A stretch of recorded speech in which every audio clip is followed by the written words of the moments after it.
વિદ્યાર્થી મિત્રો, આજે આપણે ધોરણ 10માં ચોથો યુનિટ છે એ વન્ડરફુલ ક્રિએશન, એના વિશે ચર્ચા કરીશું. હવે આ યુનિટની અંદર લેંગ્વેજ ફંક્શન જેનો આપણે ઉપયોગ કરવાના છે એ છે ડિસ્ક્રાઇબિંગ એક્શન્સ. હવે એક્શન કયા અર્થમાં? યુનિટ નંબર 3માં એમાં પણ એક્શનની વાત હતી, પણ એમાં ફ્રીક્વન્સીની વાત હતી, કેટલી વખત એ ક્રિયા આપણે કરીએ છીએ એના વિશે આપણે જોયું હતું. અહીંયા એક્ટિવ પેસિવના અર્થમાં આપણે જોવાનું છે, એક્ટિવ વોઇસ અને પેસિવ વોઇસ. તો આને પણ આપણે ધ્યાનમાં રાખીશું અને અંદર જે વાક્યો આવશે એમાં આપણે જોતા પણ રહીશું. હવે આ જે યુનિટ છે વન્ડરફુલ ક્રિએશન, ક્રિએશન એટલે સર્જન, અને આ જે ક્રિએશન છે એ ઈશ્વર દ્વારા થાય છે. હવે સ્વાભાવિક વસ્તુ છે કે ઈશ્વરનું સર્જન છે એ હંમેશા વન્ડરફુલ, અદ્ભુત જ હોય, અને છતાં પણ અહીંયા સ્પેસિફિક કરવામાં આવે છે. શા માટે આ ઈશ્વરનું સર્જન અથવા તો ઈશ્વર જે સર્જન કરી રહ્યો છે એ અદ્ભુત છે, એનું કારણ શું છે, તો એના વિશે અહીંયા વાત છે. સારું, હવે આપણે યુનિટ પર આગળ વધીએ. રીડ છે તમારું પાન નંબર 41 ઉપર. A wonderful creation.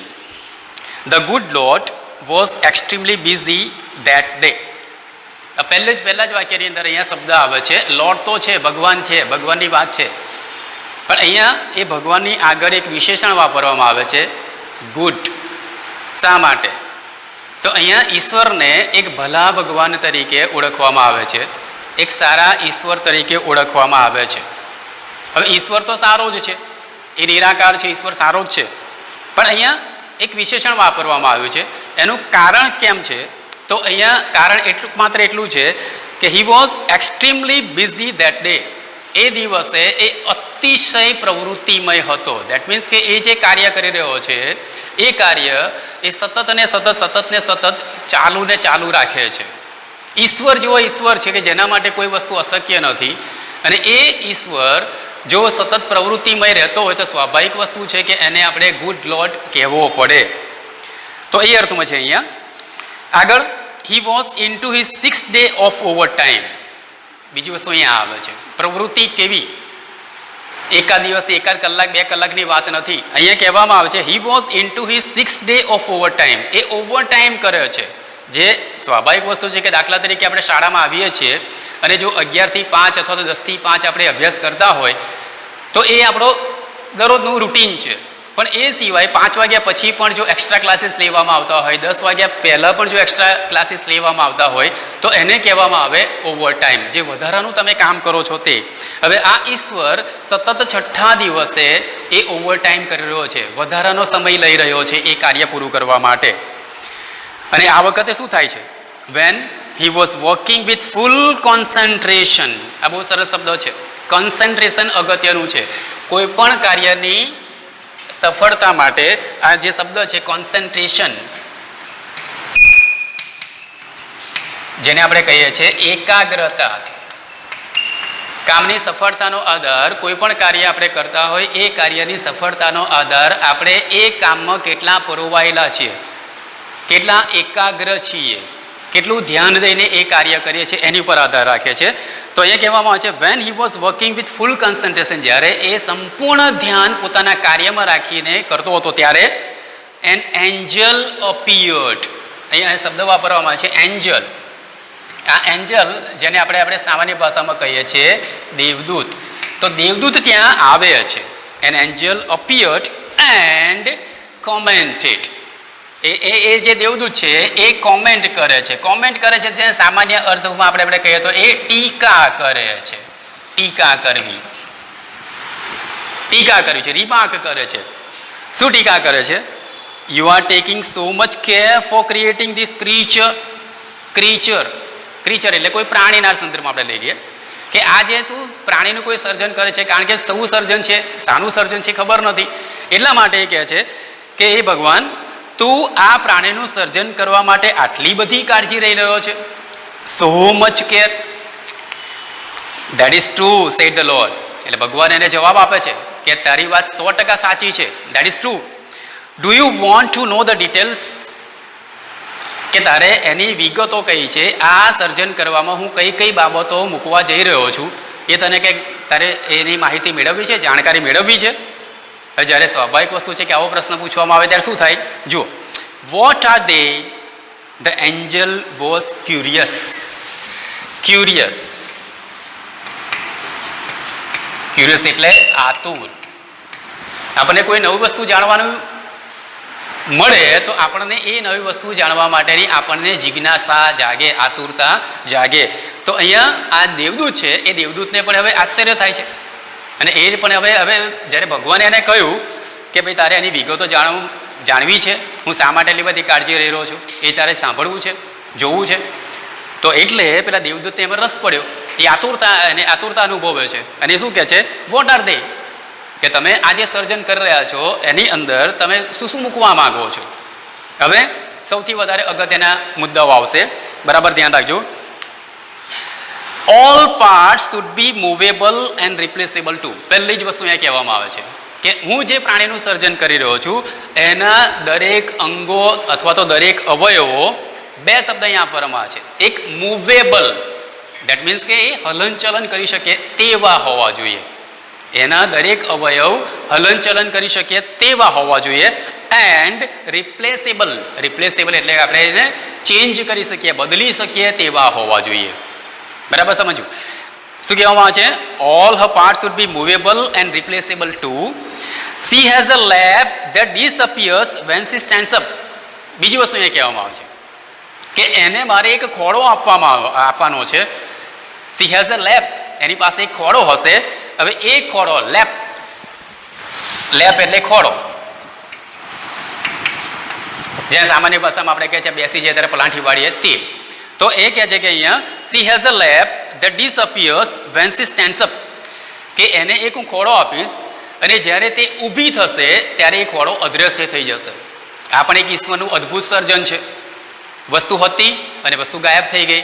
બેઠા છીએ ત્યારે આપણને ખબર પડે છે કે આપણે પલાંઠી વાળી બેઠા છીએ, મમ્મીના ખોળામાં બેસે, કોઈ કે પપ્પાના ખોળામાં બેસે, કોઈ સંબંધીના ખોળામાં બેસે, બરાબર છે. પણ જ્યારે એ વ્યક્તિ ઊભી થઈ જશે ત્યારે એ ખોળો અદ્રશ્ય થઈ જશે. તો અહીંયા એ કહેવામાં આવે છે. આગળ કહે છે I have to endow her with a kiss that can cure everything. આ બહુ સરસ શબ્દ છે, ટુ એન્ડવ. એન્ડવ એટલે ટુ ગીવ, આપવું. અહીંયા કહે છે કે મારે આ જે સર્જન છે એને મારે એક કિસ, એક વહાલ, એક ચુંબન આપવાનું છે. I have to endow her with a kiss, અને મારે આપવાનું જ છે. Have to, have to. I have to endow her with a kiss. હવે આ ચુંબન શા માટે છે? તો અહીંયા કહેવામાં છે that can cure everything. Cure, cure એટલે સાજા કરવું. અહીંયા શબ્દ આગળ આવશે, હીલ શબ્દ જેને આપણે કહીએ છીએ. તો કહે છે કે I have to endow her with a kiss that can cure everything. દરેક દુઃખ, દરેક પીડા, દરેક રોગની એ સારવાર માટે કે છે મારે આ સર્જનને એક ચુંબન અથવા તો એક કિસ આપવાની છે. કયા પ્રકારનું પીડા, કયા પ્રકારના રોગ? તો અહીંયા કહેવામાં છે from a broken leg to a broken heart. અહીંયા કહેવામાં આવે છે બાળક તરીકે કદાચ તમે જ્યારે પડી ગયા હો અને પડી ગયા અને હાથ પગમાં કંઈક નુકસાન થયું, ફ્રેક્ચર થયું હોય, તો એ વસ્તુ એ કહેવામાં આવે છે બ્રોકન લેગ. બીજું કહે છે બ્રોકન હાર્ટ. બ્રોકન હાર્ટ એટલે શું? કે તમને અહીંયા શાળામાં દાખલા તરીકે તમને પનિશમેન્ટ મળી હોય, એટલે તમને બધા વિદ્યાર્થીઓને અહીં બેઠા હોય ને તમને પનિશમેન્ટ મળી હોય તો સ્વાભાવિક વસ્તુ છે કે તમને શરમ આવે. તો આ પરિસ્થિતિ જે છે, આ પરિસ્થિતિ એક પ્રકારના રોગ છે, એક પ્રકારની તકલીફ છે. તો એ તકલીફને દૂર કરવા માટે મારે કે છે આ સર્જનને એક કિસ આપવાની છે, જેને આપણે કહે છે ચુંબન આપવાનું છે. મોરઓવર, એનાથી આગળ વધારે, she has to have 6 pairs of hands. બીજી વસ્તુ અહીંયા કહેવામાં છે. હવે આ જ્યારે આપણે સમજીએ છીએ, સાંભળીએ છીએ ત્યારે આપણને થોડા પ્રશ્ન ઊભા થાય. શું કહે છે? ઈશ્વર કહે છે she has to have 6 pairs of hands. એને 6 જોડી હાથ હોવા જ જોઈએ. એટલે અહીંયા તમને કદાચ અહીંયા પ્રશ્ન થશે કે અહીંયા જે સર્જન થઈ રહ્યું છે, માનો કે અહીંયા કોણ છે એ ખબર નથી, પણ અહીંયા શિવ ઉપરથી આપણે ખબર પડી શકીએ કે અહીંયા કદાચ સ્ત્રીની કોઈ વાત કરવામાં આવે છે, તો કદાચ અહીંયા આપણે એવું સમજીએ કે એને જો 6 જોડી હાથ એટલે કે 12 હાથ આપવામાં આવશે તો શું પરિસ્થિતિ થાય? આપણે ડરી જઈએ કે એ 2 હાથથી આપણને જો પનિશમેન્ટ આટલી બધી મળતી હોય તો 12 હાથ હોય તો આપણી શી પરિસ્થિતિ આવે? ના મિત્રો, એ અર્થમાં નથી. આગળ આપણે જોઈશું. પણ અહીંયા કહેવામાં આવે છે she has to have 6 pairs of hands. મારે એને 6 જોડી હાથ એટલે કે 12 હાથ અવશ્ય આપવાના છે, મૂકવાના છે. Then she must be able to run on any food available. બીજી વસ્તુ અહીંયા છે કે મારે એક પરિસ્થિતિ અથવા તો એ સર્જનની અંદર એ પરિસ્થિતિનું નિર્માણ કરવું છે કે she must be able to run on any food available. એને જે ખોરાક મળે એ ખોરાકથી એને ચાલશે. આ એક શબ્દ છે, ચાલશે. એને વાંધો નહીં આવે, એ ખાઈ લેશે. બરાબર છે. આપણા બધા ઘરની આપણે વાત કરીએ, દાખલા કે આપણા મમ્મીની આપણે વાત કરતા હોઈએ, ઘરમાં ઘણા બધા સભ્યો હોય. હવે મમ્મી જુએ કે હવે ખાવાનું ખૂટી રહ્યું છે, તમને તો આપી દેશે, પણ મમ્મી શું કરે છે? મમ્મી એ કરશે કે એ તમને આપી દેશે, તમે ભરપેટ ખાઈ લો, ત્યાર પછી થોડું જ હશે તો પણ એ કહેશે કે મેં તો નાસ્તો કરી દીધો છે, મને અત્યારે ભૂખ નથી. બરાબર છે. તો એનો અર્થ એ થયો કે એને થોડું ખાવાનું હશે તો પણ ચાલશે. she must be able to run on any food available and આગળ should have 3 pairs of eye, કે મારે આ જે સર્જન છે એને 3 જોડી આંખ પણ આપવાની છે. બરાબર મિત્રો, સમજો અહીંયા બે એક અલગ અલગ પરિસ્થિતિ આવે છે. હવે અહીંયા માનવીય દ્રષ્ટિકોણ અલગ આવશે અને ઈશ્વરીય દ્રષ્ટિકોણ અલગ આવે છે. એક માનવની દ્રષ્ટિએ આપણે વિચારીએ કે આપણે કોઈ વ્યક્તિને, આપણે કે કોઈ વ્યક્તિની વાત કરતા હોય તો અત્યાર સુધી કોઈ વ્યક્તિ કે જેને આપણે 6 જોડી હાથ એટલે કે 12 હાથ કદી જોયા નથી, 3 જોડી આંખો એટલે કે 6 આંખ જોયા નથી. તો આ શું? આ જ્યારે દેવદૂત સાંભળે છે ને ત્યારે એ શું કરે છે? સી ધ એન્જલ સુકી સેટ સ્લોલી, માથું ખંજવાળવા લાગે છે. દેવદૂતને કશી ખબર નથી પડતી કે આ ઈશ્વર શું કરી રહ્યો છે, કયા પ્રકારનું સર્જન કરી રહ્યો છે. એટલે માથું કંજવાળે કે એનો અર્થ કે એને કશી ખબર પડતી નથી. એન્ડ સેડ, અને શું કહે છે?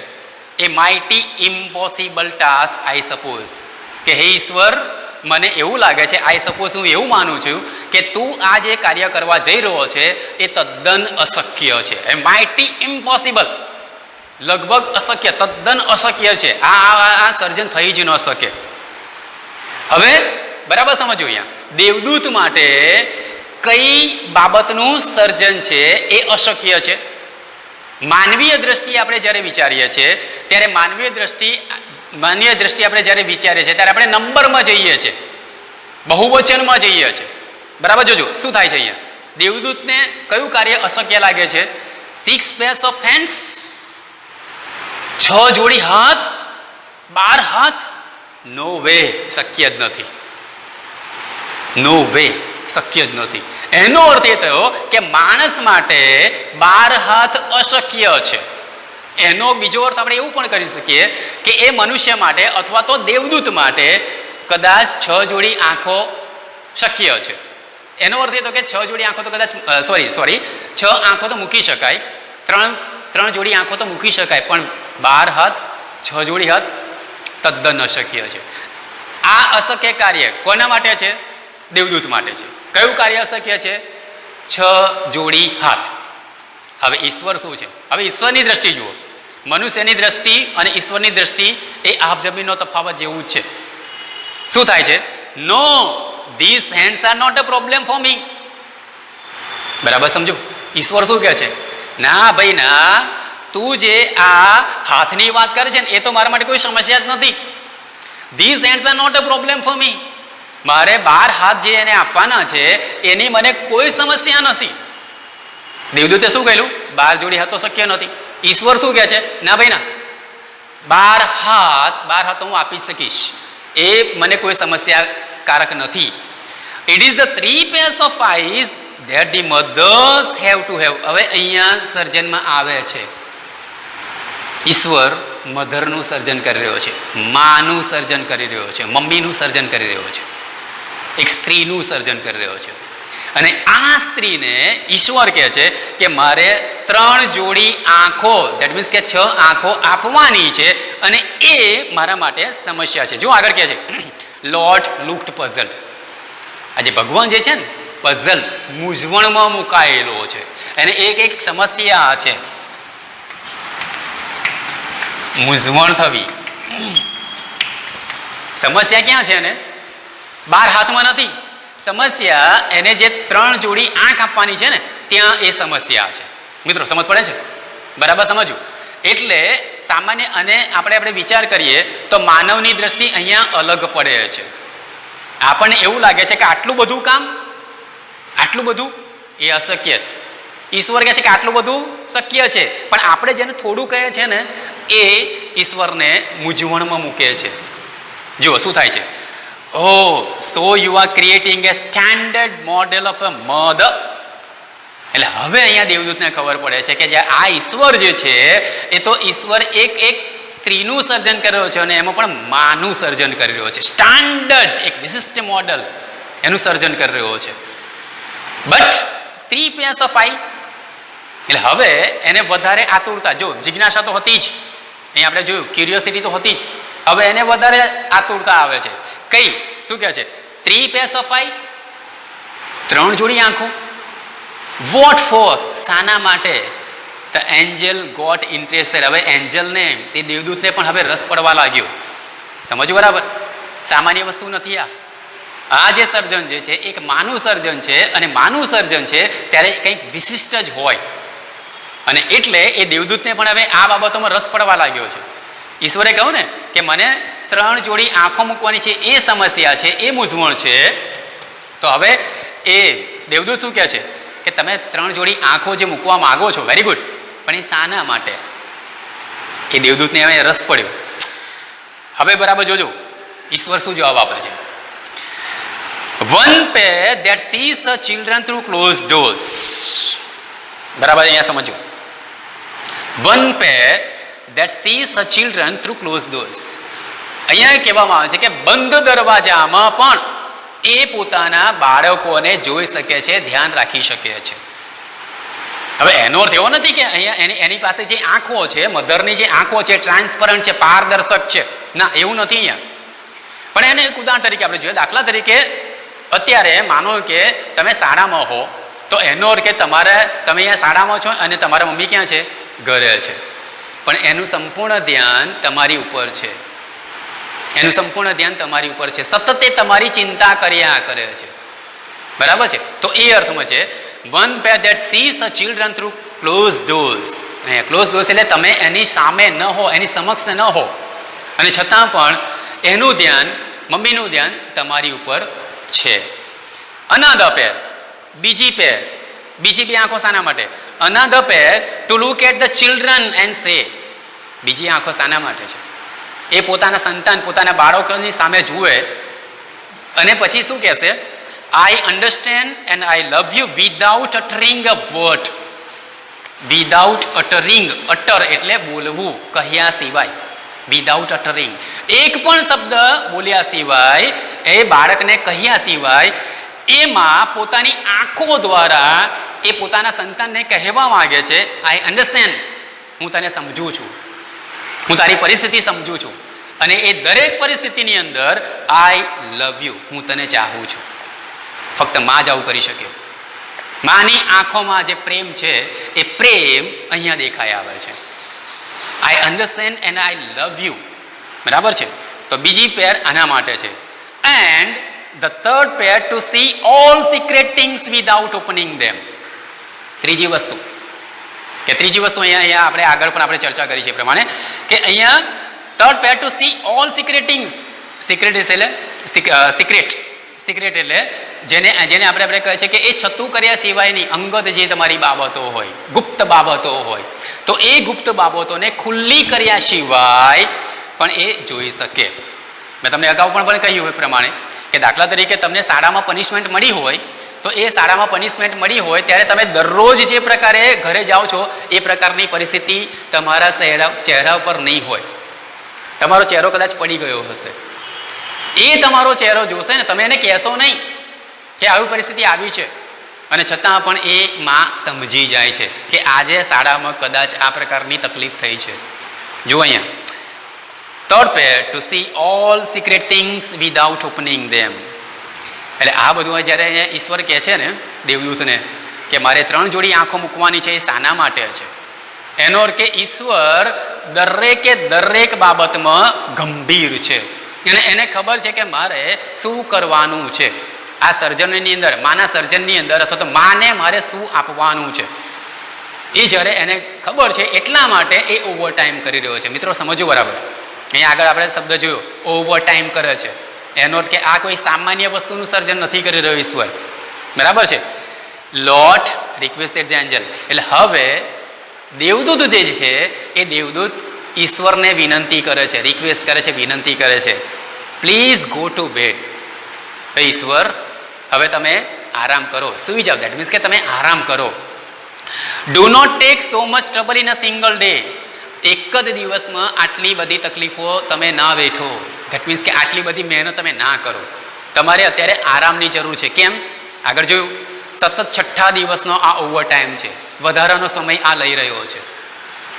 I can not, he refuse. મિત્રો સમજો બરાબર. અહીંયા આપણને પણ આ પરિસ્થિતિ અહીં આવતી હોય છે. આઈ કેન નોટ, હું એ નહીં કરી શકું. મનાઈ ફરમાવે છે, ના પાડે છે. આઈ કેનોટ, હું આરામ નહીં કરી શકું. કેમ? I have almost completed the work. મોટાભાગનું કામ તો મેં પૂરું કરી નાખ્યું છે. મારે જે પ્રકારનું માનું સર્જન કરવાનું હતું તો એ તમામ કામ, લગભગ મોટાભાગનું કામ તો મેં પૂરું કરી નાખ્યું છે. I have two put the best of my ideas in two this model. ઈશ્વર અહીંયા કહે છે હું ઓવર ટાઈમ કરી રહ્યો છું, પણ શા માટે? કારણ કે આ સર્જનની અંદર, આ માના સર્જનની અંદર મારે સારામાં સારી બાબતો, સારામાં સારા વિચારો મૂકવાના છે. સર્જન કરવા ખાતર સર્જન નહીં. બરાબર સમજો. ઈશ્વર અહીંયા કહે છે I have two put the best of my ideas in two this model. આ જે મોડલ છે એની અંદર મારે સારામાં સારી બાબતો મૂકવાની છે. Now this mother will heal herself when she is sick. અહીંયા બહુ સરસ શબ્દ છે. અહીંયા હીલ શબ્દ પણ અહીંયા આગળ જોયો છે. અહીંયા હીલ એટલે કે ક્યોર. બરાબર છે. એટલે હીલ એટલે ક્યોરના અર્થમાં. અહીંયા શું કહેવામાં આવે છે? This mother will heal herself when she is sick. માતા આધારિત નથી, ડિપેન્ડન્ટ નથી. માનો કે તમે બીમાર થઈ ગયા તો તમારી મમ્મી તમને સારવાર માટે દવાખાને લઈ જશે, ડૉક્ટર પાસે લઈ જશે. પણ એનો અર્થ એ કે એ તમારી માંદગી દરમિયાન એ સતત તમારી સાથે હોય છે. પણ એ જ્યારે બીમાર પડે ત્યારે એની પાસે કોણ? તો અહીંયા એ કહેવામાં આવે છે, ઈશ્વરે આ એક વરદાન મૂકેલું છે કે this mother will heal herself when she is sick. જ્યારે એ માતા પોતે બીમાર પડશે ને ત્યારે એ પોતે પોતાની સારવાર કરશે, પોતાની સાજાપણું આપશે. એટલે એને અન્ય વ્યક્તિની જરૂર નહીં પડે, અન્ય સહાયકની જરૂર નહીં પડે. She would be able to feed a family of 6 members only on half a kilo of cabbage. આ એક ઉદાહરણ છે. અડધો કિલો કોબી, half a kilo of cabbage, 6 સભ્યો, ઘરના સભ્યો. આ એક ઉદાહરણ તરીકે લેવામાં આવે છે. એનો અર્થ અહીંયા શું છે કે ખોરાકની માત્રા ઓછી હશે ને તો પણ એ બધાને ભરપેટ ખવડાવશે. માની હાથમાં એક ઈશ્વરે આ જાદુ મૂકેલો છે. ઈશ્વર કહે છે કે આ જાદુ મારે મૂકવાનો છે કે એ થોડામાં થોડું ભોજન હશે તો પણ ઘરના સભ્ય વધારે હશે તો પણ એ સારામાં સારી રીતે એમને ખવડાવશે. ઘણી વખત આપણે પણ અનુભવ હશે, કદાચ આપણે એ તપેલી કે કંઈ જોઈ લઈએ અને જોઈ લઈએ તો તરત જ થશે સારું આ તો ખૂટવું જ પડશે, મને પૂરતું ખાવાનું પણ નહીં મળે. મમ્મીને કદાચ આપણે કહીએ પણ ખરા કે આજે ખૂટશે નહીં.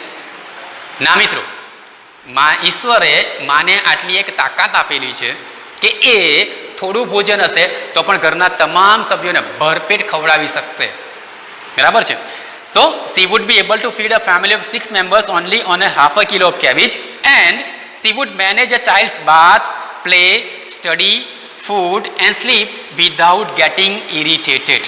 આ irritate શબ્દ છે અહીંયા. irritate એટલે ગુસ્સે થવું.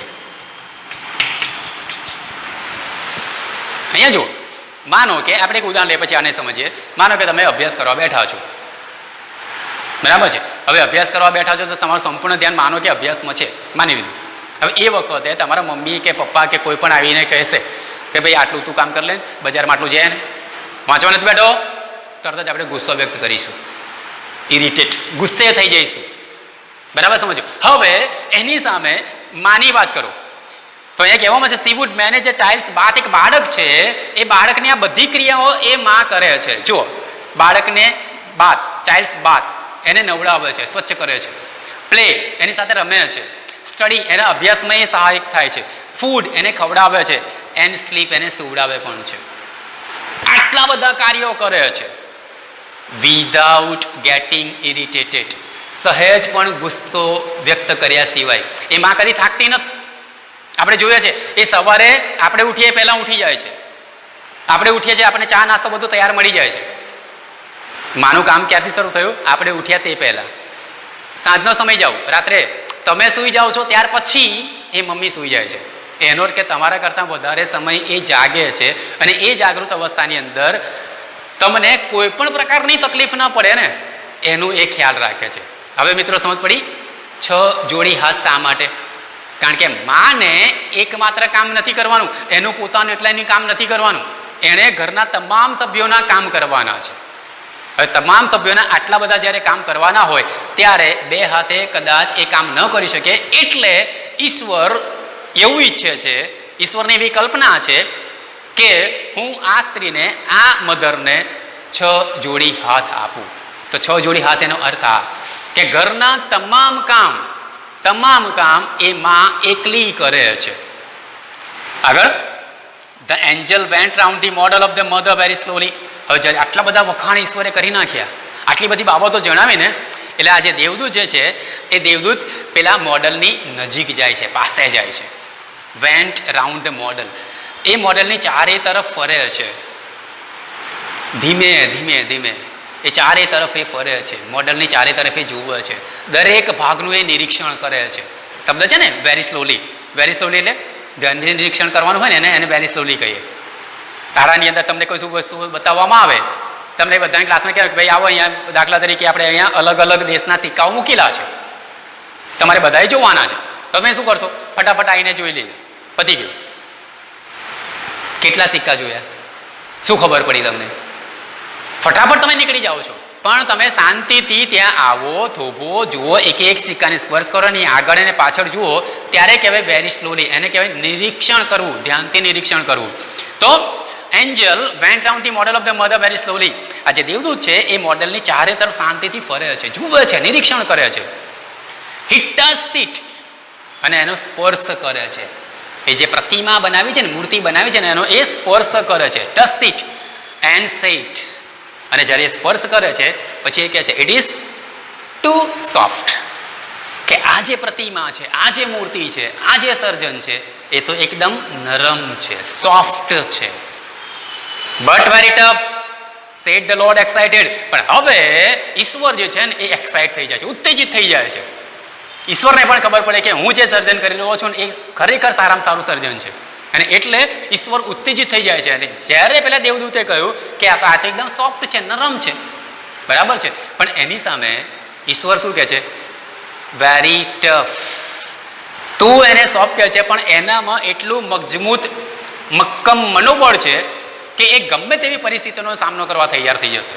તો અહીંયા આજે ગ્લોસરીમાં પણ તમને કામ આવશે સોફ્ટ.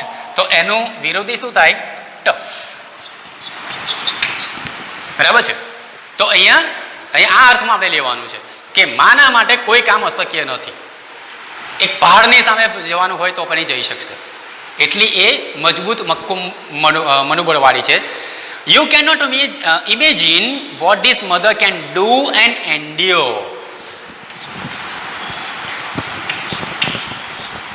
Endure એટલે tolerate, જેને સામાન્ય ભાષામાં આપણે કહીએ છીએ સહન કરવું. અહીંયા શું કહે છે? દેવદૂતને કહે છે યુ કેનોટ ઇમેજિન, તું કલ્પના પણ નહીં કરી શકે, માની પણ નહીં શકે, વિચારી પણ નહીં શકે. What this mother can do and endure. આ જે માં છે એ શું કરી શકે છે અને કેટલું સહન કરી શકે છે. એન્ડ્યોર, સહન કરી શકે છે, તને કલ્પના પણ નહીં આવે. માને સહનશીલતાની મૂર્તિ કહેવામાં આવે છે. વસ્તુ અહીંયા આ છે, માં પુષ્કળ સહન કરે છે, પુષ્કળ સહન કરે છે, દરેકનું સહન કરે છે. આપણને કોઈ વસ્તુ નહીં મળી એટલે તરત જ આપણે માની પર ગુસ્સે થઈ જશું. કદાચ તમારા પપ્પા કોઈ વસ્તુ માગે કદાચ ન મળે તો પપ્પા ગુસ્સે થઈ જશે. માં બધું સહન કરે છે, સહન કરે છે, સહન કરે છે. તો એનો અર્થ એ થયો કે એ ટફ જે છે ને એ સહન કરવાના સંદર્ભમાં પણ આપણે લઈ શકીએ. અહીંયા આગળ